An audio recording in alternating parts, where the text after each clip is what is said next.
a transmitir y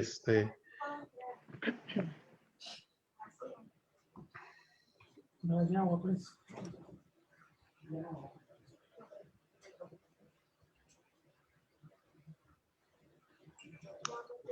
Ok, creo que ahí estamos. Pues muy buenas noches a todos. Una disculpa por haber llegado tarde el día de hoy. Según esto, mi último compromiso iba a terminar a las 7:30, terminó hasta las 8 y entonces es por eso que estoy llegando media hora tarde con ustedes. Les comparto que parte del ADN de Iglesia para Todos es compartir lo que hemos aprendido con otras iglesias y con otros pastores. Y estoy en un grupo de 9 pastores que compartimos todo esto en Latinoamérica con otros pastores y ahorita acabamos de tener esta reunión con más de 200 iglesias y bueno, para mí es un privilegio poderlo hacer y yo agradezco la tolerancia de todos ustedes al darme este permiso de poder entrenar a otros pastores para que pues sean más eficientes con su trabajo, ¿verdad? La semana pasada estábamos en Efesios capítulo número 3 y olvidé mis notas en casa, pero espero recordarlas, donde dice Pablo que él dice el versículo número 1, por esa causa yo Pablo, prisionero de Cristo Jesús, por vosotros los gentiles, y nos decía, y hablamos la semana pasada, que Pablo no se siente preso del César, se siente preso de Cristo. Y decíamos que estaba preso porque él había caminado con los gentiles, había ido a Jerusalén y los había metido al templo. Entonces los judíos se ofendieron y estaban levantando ahí demasiado ruido y los soldados romanos tomaron a Pablo por protegerlo y lo metieron en una prisión. Y luego ya no sabían qué hacer con él y terminó prisionero por un buen tiempo y en ese tiempo escribió las cartas que las conocemos como las cartas de la prisión de Pablo, ¿no? Que esa es una de ellas, que es la segunda que estamos estudiando de Pablo. Y luego dice, si es que habéis oído de la administración de la gracia de Dios que me fue dada para ustedes, que por revelación me fue declarado el ministerio como antes lo he escrito brevemente. ¿Y qué está hablando? Ya dijimos la semana pasada que Pablo había sido uno que había sido enviado a predicarle a los gentiles, a los que no eran judíos. Y que Dios le habló a él directamente que el mensaje de la salvación era para todas las personas del mundo. No solamente era para los judíos que estaban esperando al Mesías, sino para todos en este planeta, ¿no? Y luego el 4 dice, leyendo, lo cual podéis entender cuál sea mi conocimiento en el misterio de Cristo. Ah, parece revoltoso, ¿no? Pero dice, cuando leas esta carta, yo ya te hablé de que tengo un conocimiento en el misterio de Cristo. ¿Cuál es el misterio de Cristo? Lo vimos en el capítulo número 1, que era que todas las cosas van a girar a su alrededor. Así como el Sol atrae a todos los planetas y giran a su alrededor, ese es Jesucristo. Entonces decíamos esta semana que por qué nos vamos a esperar hasta que estemos con Él para girar alrededor de Él, para que nuestra vida sea para servirlo, honrarlo y amarlo, si lo podemos hacer desde ahorita, ¿no? Y luego en el 5 dice, misterio que en otras generaciones no se dio a conocer a los hijos de los hombres, como ahora es revelado a sus santos apóstoles y profetas por el Espíritu. Y dice que los gentiles son coherederos y miembros del mismo cuerpo y copartícipes de la promesa en Cristo Jesús por medio del Evangelio. O sea que Dios no hace ninguna distinción de persona, sino Dios ama a todo el mundo. Y aquí, en el versículo 6, recordamos lo que leíamos en el capítulo número 2, en nuestro estudio, donde decíamos que esta actitud de racismo, esta actitud de despreciar a las personas en cualquier nivel de racismo, es una cuestión que Dios está completamente en desagrado al respecto, ¿no?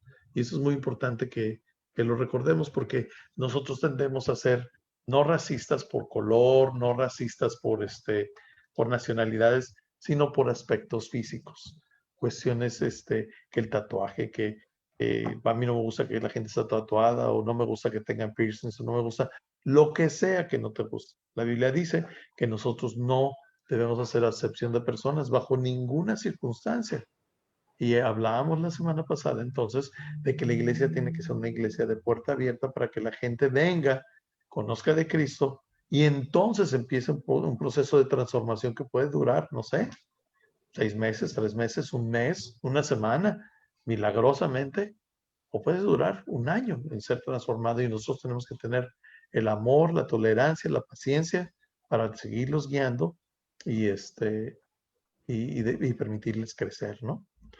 Entonces, eso hablamos extensamente la semana pasada, y también hablamos de que no debemos estorbar que la gente se acerque al Señor, ¿no? Muchas veces son nuestra religiosidad, y que si no vienes vestido así, o que si no hablas así, o que si no te pones la gorrita Q, entonces no eres bienvenido. Si no tienes las mismas tendencias que yo, pues entonces no eres bienvenido.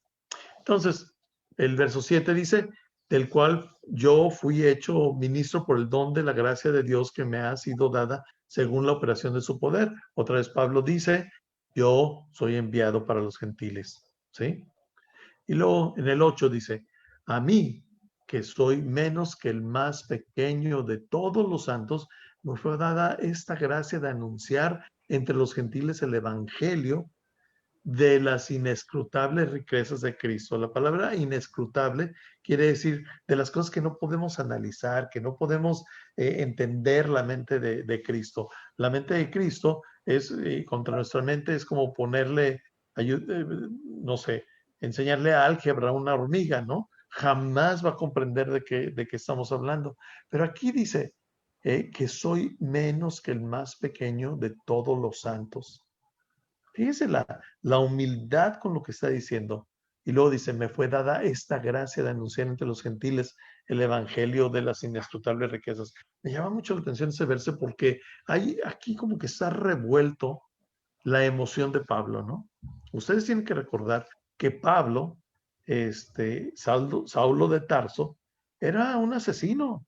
Ese cuate perseguía a la iglesia, perseguía a los cristianos, mataba a los cristianos por ser seguidores de Cristo. Y entonces él tiene un encuentro, él va camino a Emaús precisamente para perseguir a los cristianos, y literalmente Dios lo tira del caballo, ¿no? Hay una luz y una voz del cielo, y le dice, ¿por qué me persigues? Pues, ¿quién eres tú? Pues yo soy el Dios que estás persiguiendo. Ahora, algo interesante aquí que les quiero comentar. Pablo en otra de sus disertaciones dice que era romano de romanos y judío de judíos. Tenía ambas nacionalidades, pero el cuate era un conocedor de la Biblia extraordinario. Era un hombre religioso, era un hombre celoso de que no se estaba cumpliendo las cosas que él entendía de la Biblia. Fíjense, él verdaderamente creía que servía a Dios persiguiendo a los cristianos. Él verdaderamente creía que el Mesías no había llegado, que Cristo no era el Mesías, y perseguía a los cristianos. Y eso me hace reflexionar mucho, ¿no?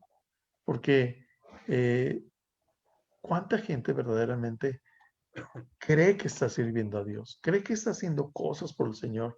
Inclusive entra a disputas y discusiones, y hablar pestes de otras personas, de otros ministerios, de otras iglesias, porque ellos sienten genuinamente sienten que de esa manera sirven a Dios, que están defendiendo a Dios. Y la verdad es de llamarse la atención, porque ¿será que Dios necesita un defensor? Vemos que Jesucristo, si ustedes lo observan, jamás durante su caminar en ese planeta se defendió de nada.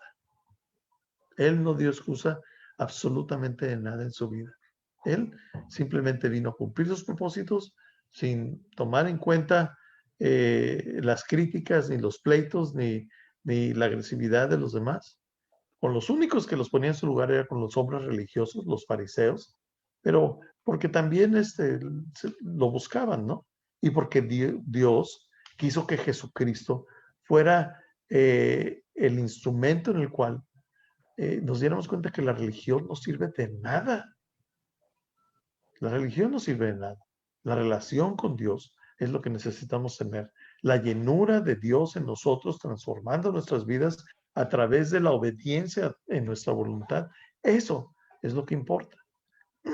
Pero bueno, volvamos con Pablo. Pablo entonces es un asesino. Imagínense, el cuate ha matado, pues no quiero decir miles, pero vamos a decir cientos de cristianos que los ha perseguido. Y Dios le dice, ahora ve a la casa de estos cristianos, y estos pues, ni lo querían ver, ni lo querían recibir. Se me hace muy interesante que precisamente los judíos siempre iban a rechazar a Saulo de Tarso, porque él había sido un asesino de judíos. Y a veces me imagino que era difícil hacer ministerio entre personas llenas de prejuicios, pensando en que él era un asesino. ¿Sí me explico con esto? Ahora, esto es algo interesante, porque Dios lo sacó a fuerzas de predicarle a los judíos. Sí lo hizo, pero poco. Y se dedicó a predicar a aquellos que no eran judíos. ¿Por qué? Porque los judíos les iba a pasar mucho trabajo creer en lo que estaba predicando por la fama que tenía de asesino y perseguidor de la iglesia, pero los que no eran cristianos, los que no eran judíos, ellos no estaban enterados nada al respecto y eran bienvenidos, ¿no? Era bienvenido Pablo. Ahora, digo esto con temor y temblor, porque soy muy respetuoso al respecto. En la vida nosotros hemos cometido errores y aquellos que son pastores, que han cometido errores graves, todos los errores son graves, ¿no? Todos los pecados son graves, pero cuando estamos hablando de adulterio, de cuestiones así, pues duras, pues la iglesia los hace pedazos. De hecho, hay iglesias que parte de su doctrina es que no hay restauración para los pecadores. Y Gálatas 6 nos dice que nosotros debemos de restaurar a las personas con cuidado. No solamente nos dice que las restauremos, nos dice ten mucho cuidado. Y luego le añade, no vaya a ser que tú vayas a caer también en algo así. Ahora, yo creo en la restauración, definitivamente. Sin embargo, he visto que muy pocas ocasiones un pastor, un líder, que ha tenido un resbalón así fuerte, puede volverse a levantar con esa fuerza en su iglesia o en el ministerio que estaba ejerciendo. Y la verdad es que es natural. El perdón se otorga inmediatamente, pero la confianza pasan años en volverla a ganar. Si tú te equivocas en algo en tu vida, las personas que te están viendo, las personas que creen en lo que tú predicas y en la persona que eres, y de repente te resbalas, ¿no? Y haces lo contrario, toda esa confianza que la gente tenía en ti se pierde. Y la gente sí te perdona, pero volver a recuperar la confianza es un camino muy largo. Y yo veo que Pablo muy posiblemente no tenía la confianza de los cristianos. Y Dios lo restauró completamente a Pablo, ¿no? O sea, Dios tomó a Pablo y aunque él pensaba que estaba haciendo las cosas bien para el Señor, él se da cuenta que lo que estaba haciendo era directamente atacar al cuerpo de Cristo. Entonces, Dios lo saca de ese entorno y lo lleva a un entorno donde ministerialmente Pablo tiene un rotundo éxito. ¿Sí, sí lo logran ver esto que les digo, muchachos? Y muchas veces nosotros, yo mismo he dicho esto para personas que se han resbalado. Bueno, si te caes de las escaleras, ¿a poco te vas arrastrando hasta la sala para levantarte en la sala? Pues te levantas en las escaleras, ¿no? Yo he dicho esto. Sin embargo, a través del ejemplo de Pablo y de haber estado estudiando esto la semana pasada, me doy cuenta que muy posiblemente es importante que los pastores comprendamos que cuando un líder o otros pastores que ayudemos a restaurarse, muy posiblemente no sea el mejor lugar volver donde tuvieron la situación que vivieron, sino ayudarlos a que tengan una nueva oportunidad en otro lugar, para que otra vez vuelva a tomar vuelo la influencia que tienen sobre las personas. Les voy a decir cuál es la diferencia. A lo mejor tú dices, pues acaban de empezar otra vez de cero. Sí, pero de cero con un prejuicio de qué es lo que hizo. Pero cuando vas a otro lugar y empiezas de cero, donde la gente no te conoce, tienes una mejor oportunidad. Y yo vi esto en la vida de Pablo. Ahora, también, qué me dice la palabra? Me dice la palabra que Dios es un Dios de restauración. Para mí, en mi punto de vista, si Pablo era una persona súper entregada, súper conocedora de la palabra, que él hacía estas cosas pensando que servía a Dios, él era un cuate que estaba entregado por completo, totalmente equivocado, ¿verdad? Vamos a decir que estaba en un error, que cometió un pecado y muy notorio, ¿no?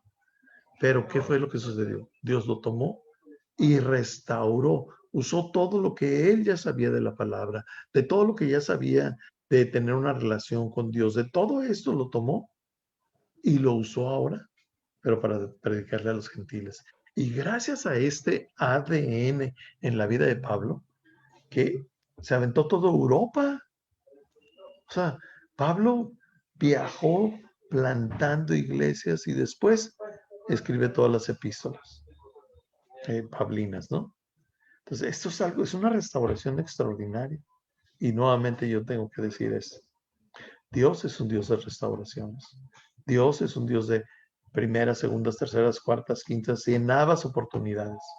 Somos los humanos los que no podemos volver a confiar con facilidad en las personas que nos han defraudado o nos han lastimado.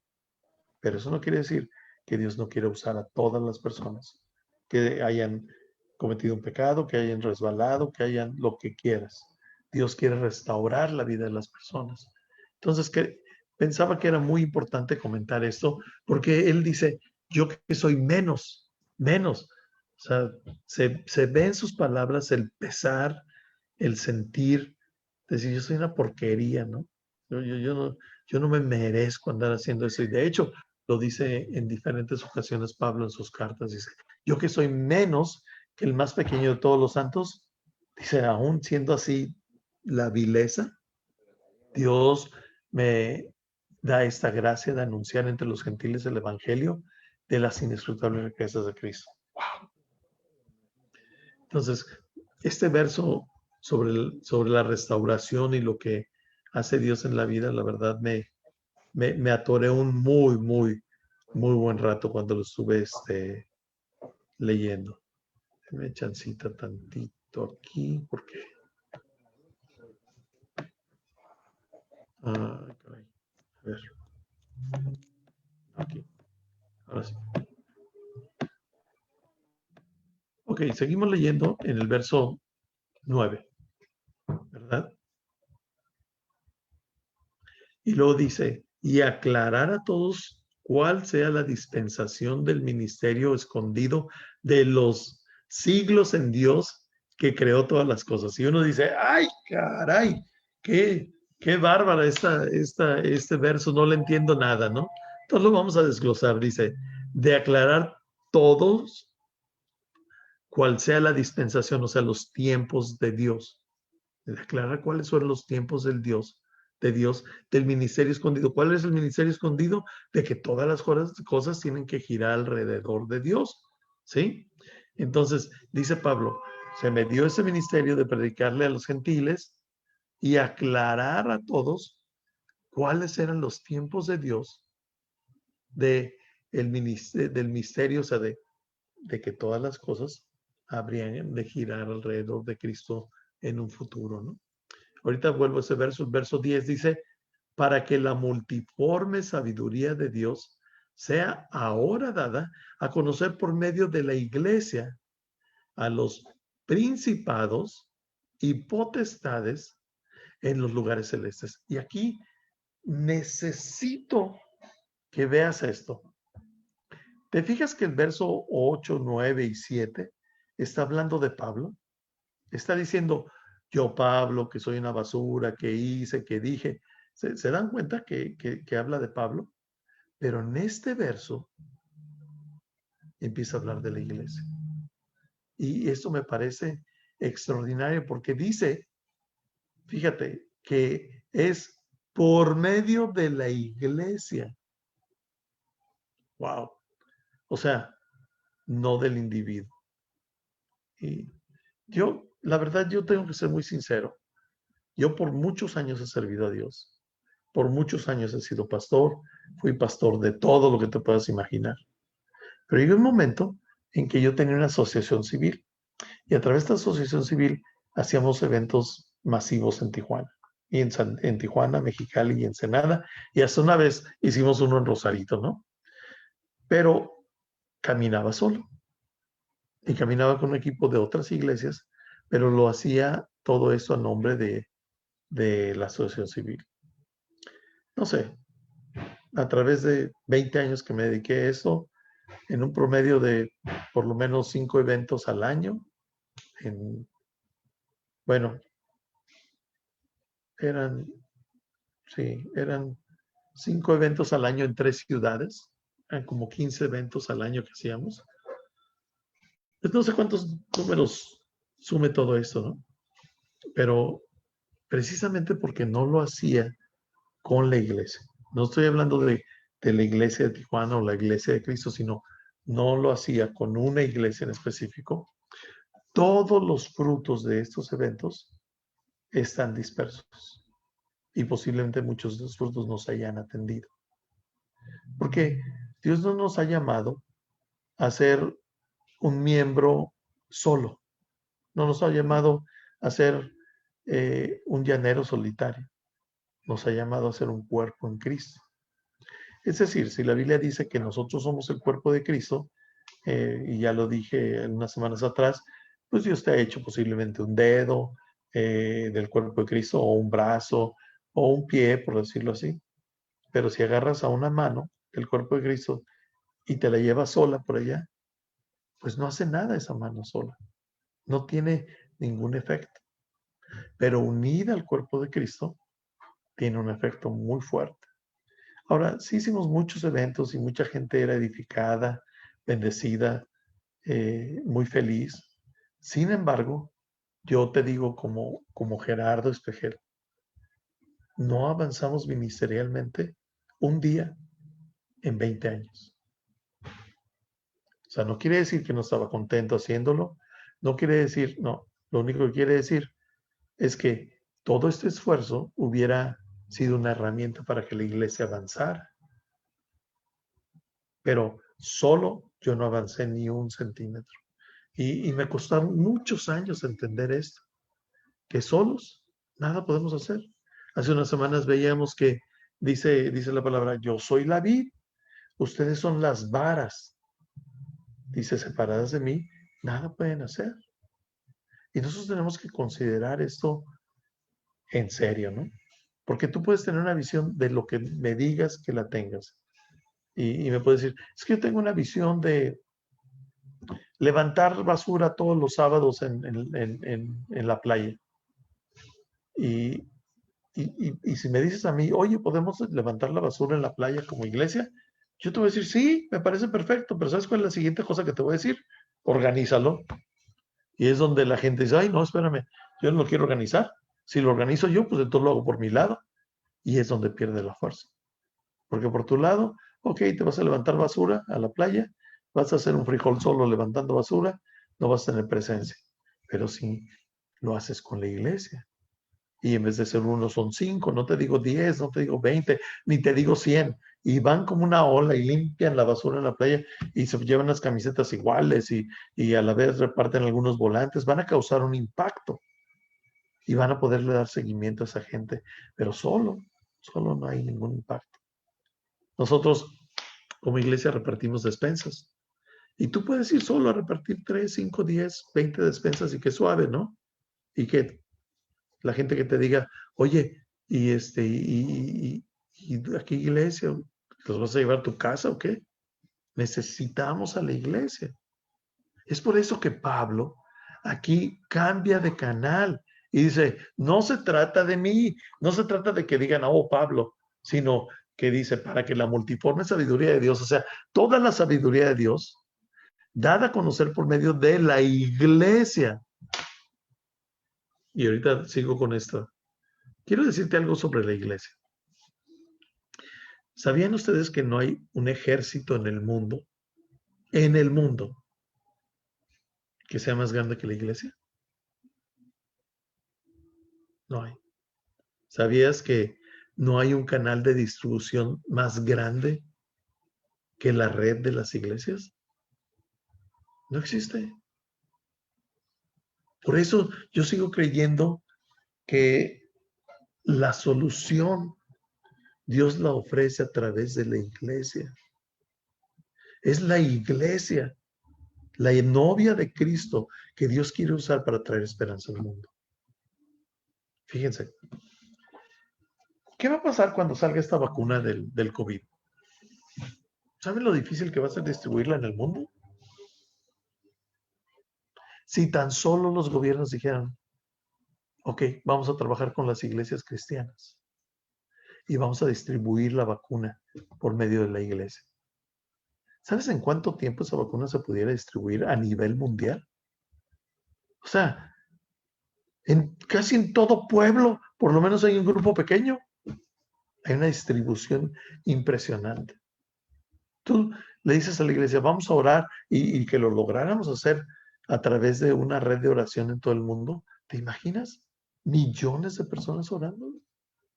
No hay ejército tan grande, no hay canal de distribución tan grande, no hay más presencia en todo el planeta de ningún gobierno, de ninguna embajada, que la iglesia. Esa es la iglesia de Cristo. Y es por eso que Pablo está diciendo que es por medio de la iglesia. Ahora, interesante que dice que darle a conocer por medio de la iglesia a quienes, a los principados y potestades en lugares celestiales. ¿Por qué? ¿Qué quiere decir esto? Bueno, ahí va otra verdad. ¿Sabías tú que Satanás no lo sabe todo? Que no está en todos los lugares, ni que puede hacer todas las cosas. ¿No? Esos son atributos de Dios. Satanás no conoce el futuro. Satanás no conoce todas las cosas. Satanás no puede hacer todas las cosas, ni tiene todo el poder para hacer todas las cosas. Eso solamente lo es Dios. Lo demás, que dice, ay, es que luego adivina el futuro, exactamente. ¿Es adivinación o condenación? Pero Satanás no sabe el futuro.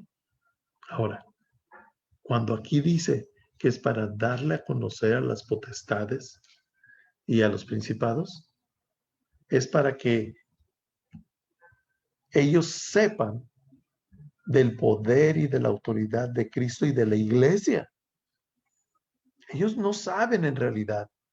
¿Me explico? Ellos no tienen esa sabiduría, no tienen ese conocimiento, ni siquiera saben la extensión del poder que tenemos en el nombre de Jesús, en la sangre de Cristo, a través de su muerte en la cruz, que no solamente, fíjate, no solamente cuando Cristo murió en la cruz nos ofrece salvación de nuestros pecados, sino dice que nos sana las heridas internas y externas y que también las enfermedades. Ahora, si me preguntas, bueno, ¿y por qué Dios nos sana a todos? Yo no sé, eso es un asunto de Dios. A mí no me toca orar. Entonces, vamos a seguir con nuestra cita. Conforme al propósito eterno que hizo en Cristo Jesús nuestro Señor, en quien tenemos seguridad y acceso con confianza por medio de la fe en Él. Y voy a terminar. Por lo cual pido que no desmayes a causa de mis tribulaciones por vosotros, las cuales son vuestra gloria. Ok, me quiero concentrar tantito en el versículo 12 y vamos a terminar hoy con el versículo 13.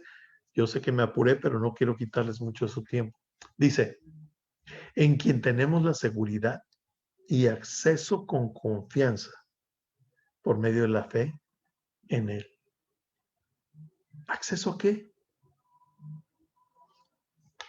Está haciendo una referencia al libro de Hebreos, donde él dice que tenemos acceso directo al trono de la gracia. Acceso directo. Y precisamente esa cita en Hebreos dice que nos acerquemos audazmente al trono de la gracia de Dios. Mira, aquí Pablo está diciendo, ¿sabes qué? Yo soy siervo del Señor, preso de Cristo, mandado para predicar a los gentiles. Yo me siento que soy una basura, siento que no valgo nada, pero aún así Dios me ha usado para predicar y a las personas que no son judías, y Dios usa la iglesia para hacer saber de su poder, de su salvación a los principados y a todas estas potestades. Y luego dice, y te da acceso directo. ¿Acceso directo a qué? Acceso directo a Dios.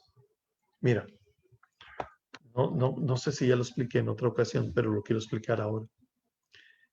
Desde que Cristo murió en la cruz y tú aceptaste el regalo de su muerte y resurrección en la cruz, que Él pagó por tus pecados, Dios no te ve, digo, no es un tonto, ¿verdad? Pero Él decide no verte a través de tus faltas, decide no verte a través de tus pecados, decide no verte a través de tus errores. En vez de decir, Pedro, no, este es un mentiroso ratero. No. Dios no lo ve así. Dios ve a Pedro, en este caso la persona que estamos dando ejemplo, como una persona santa. ¿Recuerdan que hablamos de esto? Donde cuando Pablo decía a todos los santos, bueno, todos los santos son todos los que están en Cristo. ¿Por qué? Porque en realidad somos santos. Bueno, sí, en realidad sí somos santos, pero es porque a través de Cristo todos nuestros pecados han sido perdonados. Entonces, cuando Dios te ve, no ve la vileza y la mugre que tienes encima. Él no ve todas las cochinadas que yo hice el día de ayer o ahora. Él ve a Cristo en ti. Él ve a su Hijo. Y entonces por eso nos dice, ven, tienes todo el acceso. Un padre bueno nunca rechaza a un hijo. Cuando mis hijos eran pequeños, ellos venían a cualquier hora del día, estuvieran una junta, una llamada telefónica, lo que sea, y venían a acurrucarse, a sentarme en mis piernas, a darme de besos. Yo no lo rechazaba. Y dice la Biblia que yo, siendo mal padre, doy buenas dádivas a mis hijos. Y dice que nos acerquemos audazmente al trono de la gracia. Entonces, esta mente que tenemos de que Dios nos va a rechazar porque no hemos hecho la vida perfecta, por decirlo así, porque no hemos obedecido por completo, porque hemos ofendido a Dios y decimos que soy un cochino, no me puedo acercar a Dios, mi oración no va a salir ni del techo, no va a salir ni de mi cabello, decimos. Eso no tiene ningún fundamento en la Biblia. Eso es una mentira, y es una mentira del infierno, porque Dios nos dice que nos acerquemos con confianza, que nos acerquemos con audacia, es la traducción así literal. ¿Por qué con audacia? Porque si yo sé que soy mal, aún me puedo acercar a Dios. Se necesita audacia. Pero bueno, es importante que todos ustedes reconozcan esto y que reconozcan quién lo escribió. Un asesino, un cuate que mataba no solamente a la gente que servía a Dios, sino mataba a la iglesia. Y es por eso que él dice, ¿saben qué? Todo eso, Dios no lo ve. Dios te ve a través de Jesucristo. Tú eres santo para Dios a través de Jesucristo. Y Dios te dice, acércate con confianza. Ahora, no se confundan. No quiere decir que voy a vivir como se me antoje y que no voy a tener ninguna consecuencia. Pues primero vamos a tener las consecuencias naturales. Y cuando se acaba la gracia, la bondad, la tolerancia de Dios, a mí no me toca decir, Pero Pablo dice, váyanse con cuidado, cuiden su salvación. Entonces, eso es bien importante de comprender, porque todos aquí hemos cometido vilezas. Ninguno de los que estamos escuchando esta enseñanza hemos sido libres de cometer un error que ofendemos a Dios. Y ninguno de nosotros, cuando vamos a orar, no hemos experimentado el que Dios no nos escucha. Pero yo quiero decirte que esa experiencia es algo imaginario. Dios te escucha, Dios te espera, Dios te dice, tienes acceso directo al trono de la gracia. Pero hay dos partes más que dice la Biblia.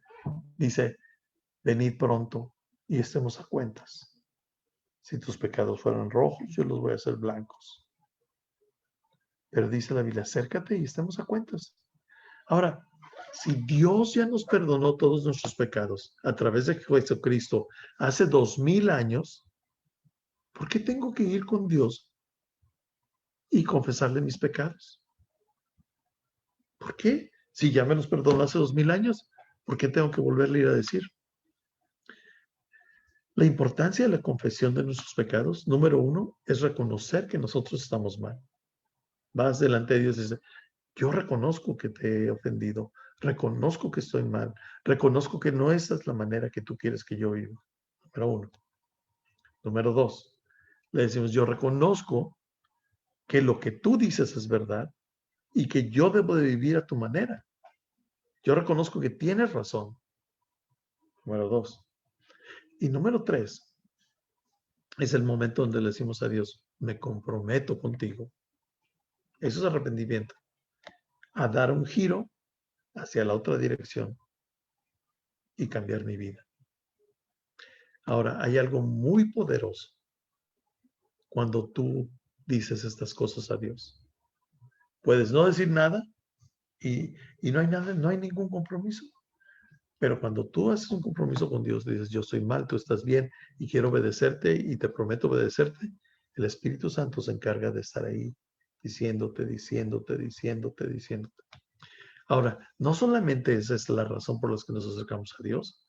Nos acercamos a Dios y ya hemos platicado sobre el Padre Nuestro, que todo este mapa de orar, ¿verdad? Oramos por sus pecados, oramos por nuestras necesidades, oramos por otras personas, oramos perdonando a otros, etcétera, etcétera, etcétera.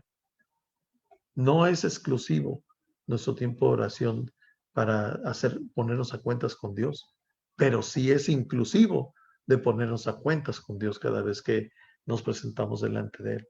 Entonces yo quiero decirles que cada vez que ustedes se sientan rechazados, alejados, o que sientan que no son dignos de presentarse delante de Dios, ustedes rechacen ese pensamiento porque no viene de parte de Dios.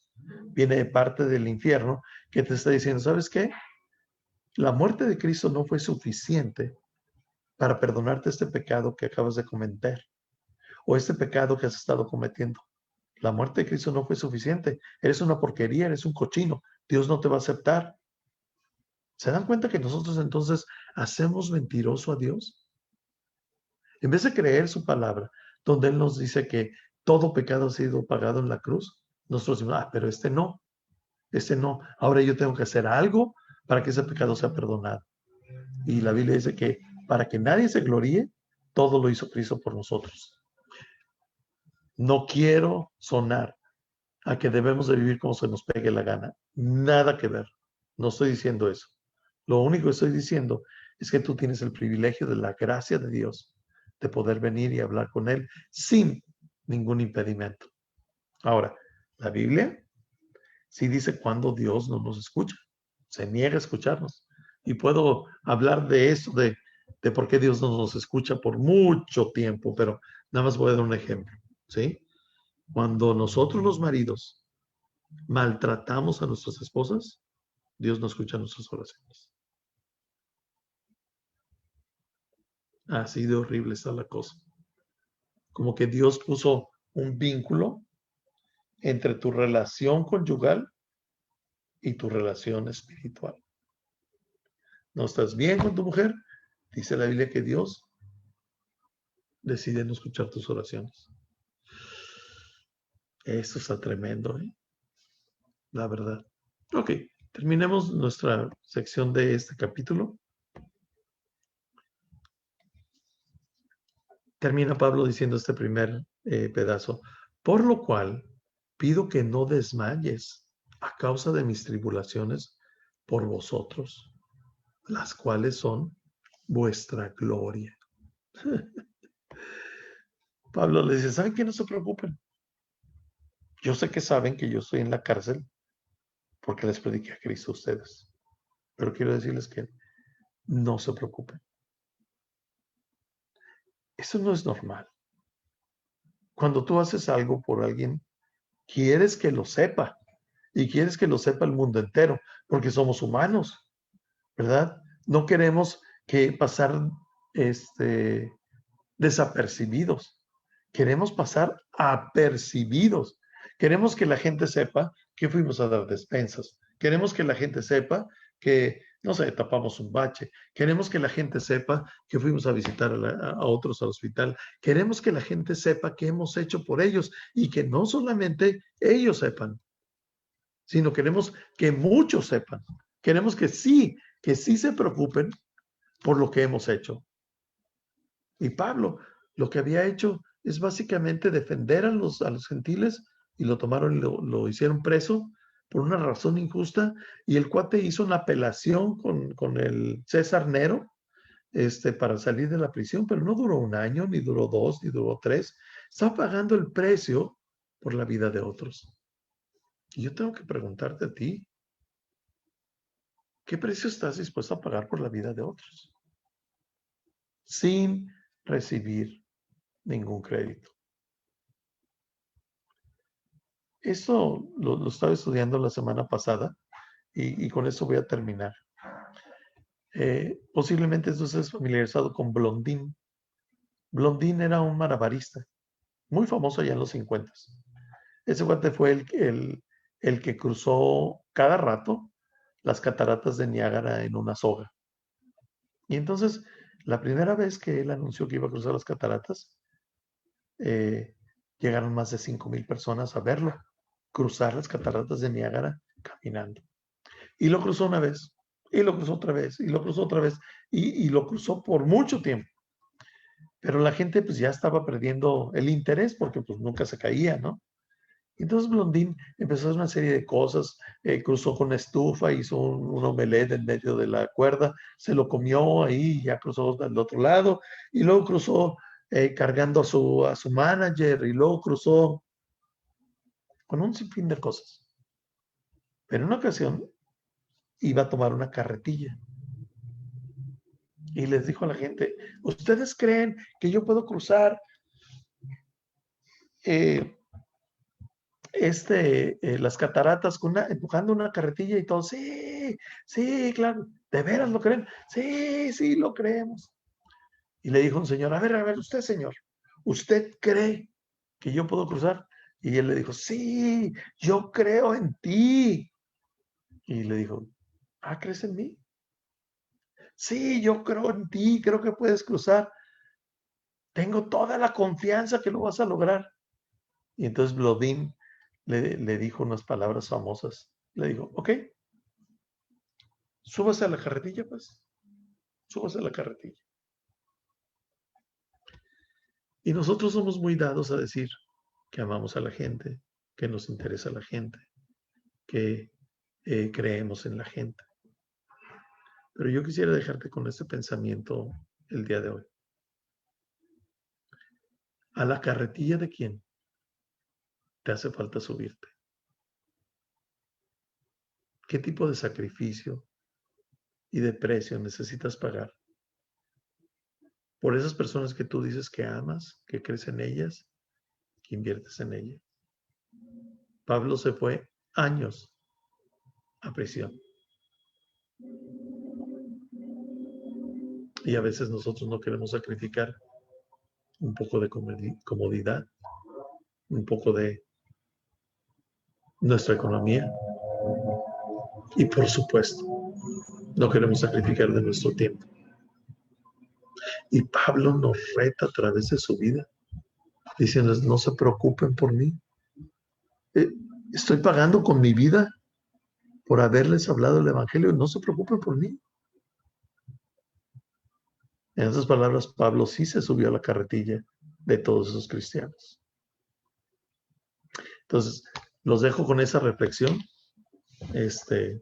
La próxima semana vamos a terminar ya el capítulo número 3, finalmente. Y quiero abrir para si hay un comentario, si hay una pregunta. Así que váyanle pensando y yo voy rápido aquí a Facebook a ver si tenemos algún pendiente con alguien y regreso en unos segundos, ¿sí?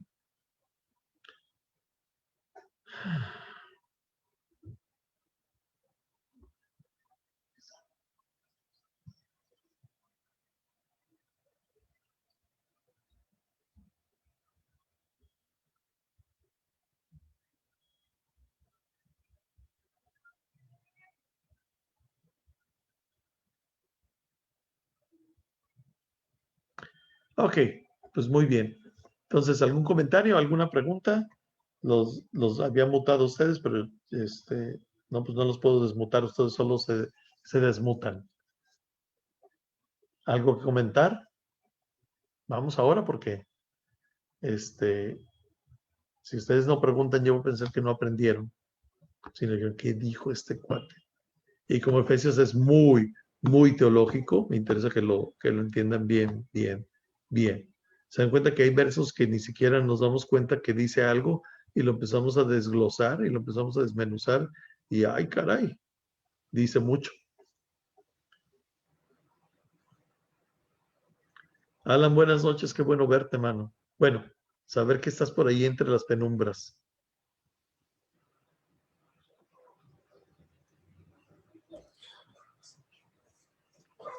Yo me quedo admirado con Pablo, como siempre te lo he dicho, porque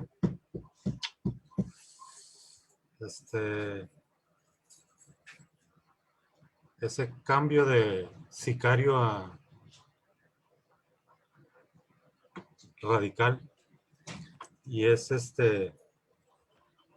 con toda la autoridad nos los dice, ¿no? Y no hay alguien mejor que él para decir o cachetearnos de la forma que nos cacheteas que nos cachetea por medio de ti. No me queda más que rendirme, porque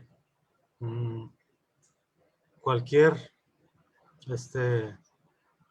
opinión que yo pueda tener, ahora sí que todo está dicho, ¿no? Hay que hacer las cosas y punto. No, Sí, no, con el ejemplo. no hay opción, ¿no? No, Pero hay algo extraordinario y es que el encuentro que él tuvo con Cristo fue un impacto. O sea, no fue, no fue algo como que el que quiera aceptar a Cristo, pásele aquí al altar. No, no. Literalmente, su encuentro con Cristo fue un golpe en su vida, ¿no? Lo tiró del caballo, lo dejó ciego, escuchó la voz de Dios y el cuate nunca más volvió a ser el mismo. Y hay ciertas personas en este planeta que tienen este tipo de encuentro con Dios y que Dios los usa de una manera extraordinaria. Les voy a dar otro ejemplo. Jacob, este hombre que luchó con Dios, es el que dice la Biblia que luchó con Dios. Dios le cambió de nombre y le puso Israel. No, ya no se llamaba Tranza, ¿no? Ahora se llamaba Israel. Y entonces lucha con Dios y está luchando y Dios no lo quiere lastimar. Y le sabes que ya me voy. Y le dice, no, no, no, no, nada que te vas, no te suelto hasta que me bendigas. Y dice la Biblia que le tocó la cadera, nada más, y que se la dislocó. Después de este encuentro que tuvo Jacob con Dios, no volvió a ser la misma persona. Pero no volvió a ser la misma persona interiormente ni exteriormente. Jacob arrastró esa pierna toda su vida. Es más, los judíos no comen de ese músculo de la res, de la pierna, el que le tocó el Señor a Jacob. ¿Por qué? Bueno, ¿ustedes creen que algún día de soda su vida se olvidó que tuvo un encuentro con Dios?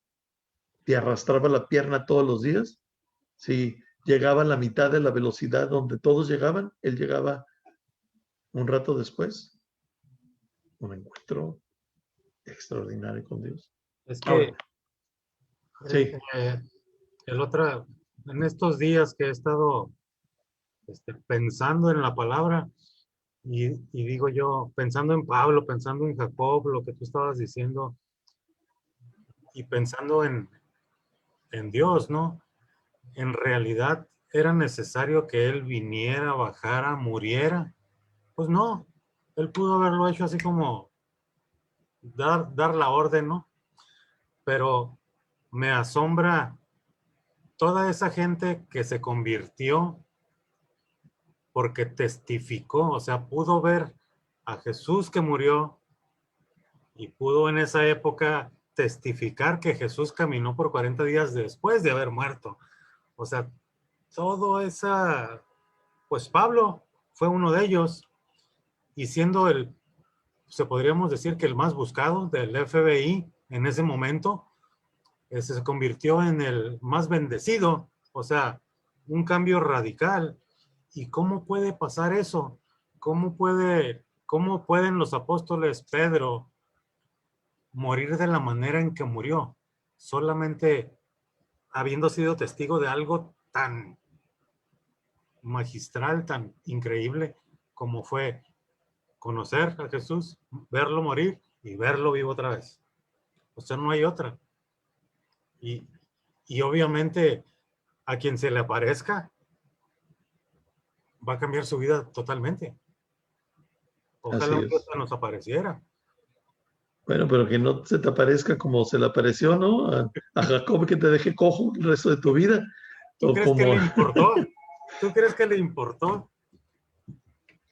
pues yo quiero decir que el encuentro que yo tuve, así real, fue a través de un accidente que casi me cuesta la vida. ¿Verdad? Me destruí por completo la cara. Esa cara que ven tan hermosa, no es de agencia. Es lo que pudieron rescatar nada más y cosieron y me pusieron. Pero todos los días me acuerdo del encuentro que tuve con Dios, porque todos los días sufro estragos de ese encuentro, ¿no? Es un constante recordatorio que me mantiene calibrado. Ahora, yo sí le soy honesto, yo soy un grandísimo necio. Y Dios tuvo que literalmente romperme la trompa para yo tener que cambiar mis caminos, ¿no? Yo no le recomiendo a nadie ser un necio como yo, a nadie.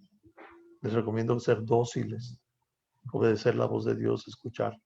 Y así como en mi caso, que tengo que literalmente, como dice Pablo, no llevo las marcas, que tengo las marcas que me recuerdan todos los días de que Dios es el Señor, que Él es el que reina, que yo no soy una basura y que me tengo que sujetar a Él.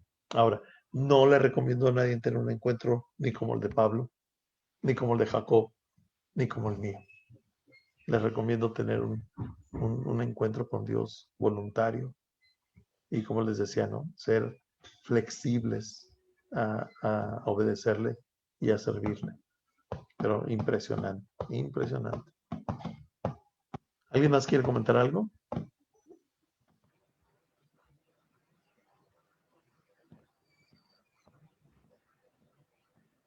¿A la una? ¿A las dos?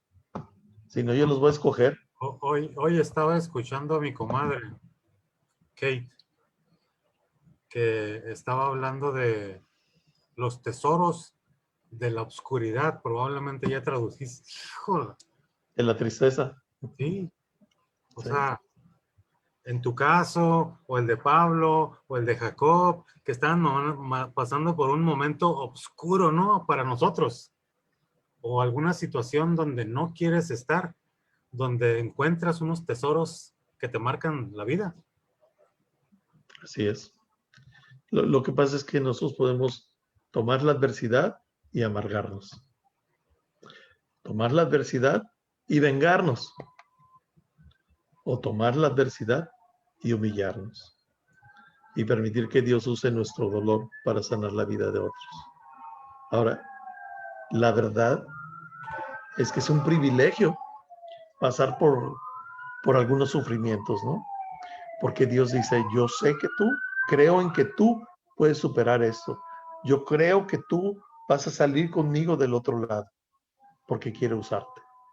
Cada sufrimiento en la vida que tenemos, Dios no lo quiere desperdiciar, lo quiere usar para ayudar y sanar a otras personas. Entonces, cuando Kay, la esposa de Rick Warren, habla sobre todo esto, se refiere al suicidio de su hijo Matthew. Su hijo Mateo sufría de una depresión muy fuerte, clínica. Ya era un adulto, pero finalmente la depresión clínica le ganó y se quitó la vida. Y destruyó el corazón de sus papás, ¿no? Porque ellos nunca pensaron que en realidad sí iba a dar ese salto. Y entonces habla de todo lo que aprendieron durante esta crisis. Pero es extraordinario ver tanto al pastor Rick como a Kay levantarse de la pérdida de un hijo, donde el hijo decide quitarse la vida y usar este dolor para ayudar a otros con el suicidio, con las enfermedades mentales y con la pérdida, mano. Entonces, toda esa serie está impresionante. Está muy buena. Sí. ¿Alguien más, muchachos? ¿No? ¿Nadie más? Los veo como que si quieren decir algo, pero dicen, no quiero que me... Noemí quiere preguntar algo. ¿Así, Noemí? Sí.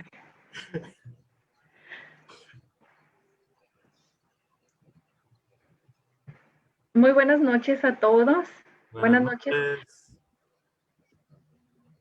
Es cierto, a mí me gustó mucho lo que ya comentabas ahora, Gerardo, acerca de lo importante que es que abramos nuestra iglesia para todos, que no nos fijemos en, nosotros no tenemos por qué decir tú sí o tú no, porque no conocemos las situaciones de las personas.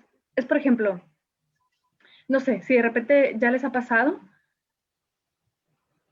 si ya de repente les ha sucedido que, se me corta la imagen un poco. Ok, si les ha sucedido que de repente hay una persona que llega a la iglesia y desconoce la música, ¿no? De la iglesia. Y a lo mejor a ti te pasa que llegas a otra iglesia y desconoces un poco a lo mejor la música, la forma de vestir, a lo mejor algunos se expresan de una manera diferente a ti. Porque también pues son personas que no conocías de antes y empiezas a interactuar con ellos, empiezas a platicar con ellos y tú dices, bueno, pues, ¿de qué se trata esto? Porque es algo que era nuevo para mí o que yo no conocía. Pero tenemos que dar la oportunidad y ser abiertos para que todas estas personas en su tiempo vayan conociendo de la iglesia. Lo más importante es que conozcan a Dios, en que la gente se acerque a Dios y que al paso del tiempo, al paso, no sé, de los años, yo no sé, el tiempo que la gente requiera, porque va a ser parte de su proceso. Entonces, la gente tome esa decisión. Y es así como la gente tiene un cambio en sus vidas, ¿sabes? Permitiéndolos que se acerquen, definitivamente, ¿no? Mira, hace unos años, nada más les voy a platicar un ejemplo de lo que nos ha pasado para que terminar de ejemplificar esto que decimos de ven cómo estás, no importa que no tengas toda la vida perfecta. Repartimos unos volantes y llegó una pareja al cine. Y yo estaba en la puerta recibiendo a la gente que llegaba, ¿no? Y bueno, han de saber que yo soy cristiano de muchos años. O sea, yo crecí en la iglesia, como quien dice, ¿no? Y entonces fui formado al modelo de la iglesia, cómo pensamos, cómo vemos a la gente y muchas cosas. Cuando Dios me habló sobre abrir iglesia para todos y nos dijo que debíamos aceptar a todas las personas, tardé un rato en poder entender eso. Ahora ya estoy bien acostumbrado y bien feliz de hacerlo. Pero ese día que yo estaba esperando en la puerta, llegó un muchacho y su novia. El muchacho vestido normal, pero su novia venía vestida de una manera que normalmente en la iglesia no la hubiéramos aceptado. Ella traía sus zapatos, sus zapatillas altas, su pantalón de mezclilla muy entallado, y en vez de una blusa traía como un brasier. Ahora le dicen tops, ¿no? Pero era un brasier decorado. Y encima del brasier un saquito y un sombrerito, ¿no? Y entonces llegan y yo dije, no, vienen al cine, al VIP o algo, ¿no? Y llegan y me dicen, oiga, nos encontramos este volante, estamos buscando la iglesia. ¿Es aquí la iglesia? Y yo dije, oh, claro que no hice ni nada con la boca ni con los ojos, pero por dentro me vi y dije, oh, ahora te toca caminar de lo que has hablado, mijito. A ver si es cierto, ¿no? Y yo le dije, sí, aquí es la iglesia. Ay, pues por dónde, ya, aquí servimos café y pásenle, ¿no? Y nadie les dijo nada. Yo oraba, le decía a Dios, por favor, que nadie le vaya a decir nada, es que no vaya a salir una persona de la iglesia tradicional y digo, ay, así no se viene a la iglesia. Híjole, por favor. Ok. Todos resistimos decir algo, la verdad. Yo me resistí. Pasó el servicio. El siguiente domingo regresó la misma pareja. Nadie le dijo nada, nadie hizo nada, pero así de irónico como es la vida. La siguiente semana regresó con un suerte de cuello de tortuga hasta aquí. Y no estoy diciendo que haya sido transformada, ¿no? Porque siguió yendo con su ropa interesante a la iglesia, pero conocieron a Cristo, él y su novio. Al grado que, como un año después, los casé. Y ellos se fueron a vivir a Los Ángeles. ¿Qué hubiera sido si nosotros le hubiéramos, oye, sí, pero déjame darte una camiseta para que te la pongas, ¿no? Te la pongas encima de esa falta de blusa que traes. O que hubiera sido, oye, pero tenemos reglas aquí para entrar a la iglesia, ¿eh? Tú no puedes entrar así, desnuda. Digo, yo comprendo a la iglesia. No estoy criticando a la iglesia. La comprendo y la abrazo tal cual es. A nosotros, Dios nos ha llamado a aceptar a las personas tal como son. Y a veces no me va a gustar cómo viene la gente. A veces a mí no me va a gustar su vestido o no va a gustar alguna cuestión en su apariencia física.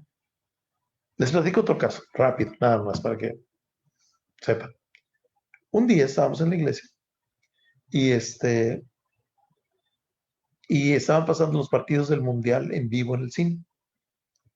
Entonces, cuando termina el servicio, va pasando un muchacho ahí todo mal vestido, maloliente, todo crudo de la que se puso la noche anterior, así medio drogado, y le dan un volante. Y me llama por teléfono para ver si podía tener una cita conmigo. ¿Saben qué yo pensé? Nada. Pero tuve una cita con él. Me vi con él, ese mismo día me vi con él, ahí en el río, lo recuerdo muy bien. Total, hablé con él, le dije que quería tiempo de volver, y dijo que sí. Y vimos un cambio en su vida, radical por completo. Y yo te podría platicar una y otra vez, y otra vez, y otra vez, que aceptar a la gente como esté es nuestra labor. Transformarlos para que no se queden como estén es el trabajo del Espíritu Santo. Y disipularlos es trabajo de la iglesia. Entonces, puedo hablar mucho de eso, pero gracias, Noemi, por tu comentario. Ruth quiere participar.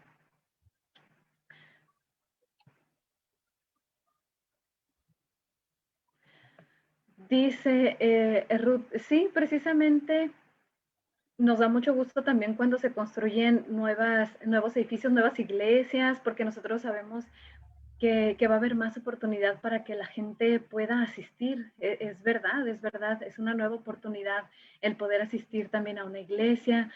A lo mejor la gente dice, bueno, ahorita no, más adelante. Solamente Dios sabe el momento en que te va a llevar a una iglesia, pero es muy bonito poderlos recibir. Sí, y que las personas que ya creemos en Dios, que le recibamos bien, por ejemplo, como los pastores, que creo que siempre son los primeros en recibir, ¿verdad? Sí, Ahí nos ponemos en las puertas o nos ponemos en la entrada o la salida. Hay algo bien importante que dice Ruth es las iglesias nuevas, ¿no? Las iglesias nuevas tienen una capacidad de crecimiento extraordinaria, diferente a las iglesias viejas. Es como un bebé.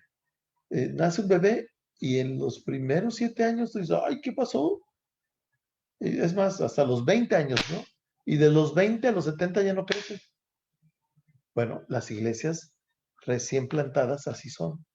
Tienen un potencial de crecimiento y de evangelización increíblemente bueno.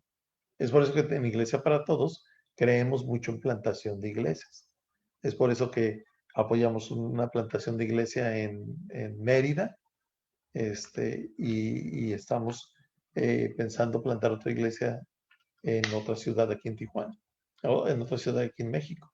Entonces, definitivamente, Ruth, así es.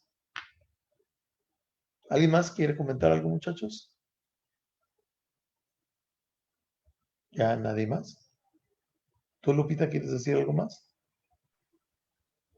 Está bien, Gerardo. Ok, muchachos, pues entonces le voy a pedir a Ángel si nos despide con una oración. Les agradezco su tolerancia el día de hoy que haya llegado tarde, pero nos tomamos nada más una hora. Nuevamente les digo que pues estaba ahora sí que en las cosas del Señor. No pensé que me fuera a super media hora tarde en esta conferencia para pastores que hacemos cada 3 meses más o menos. Entonces, Ángel. Sí.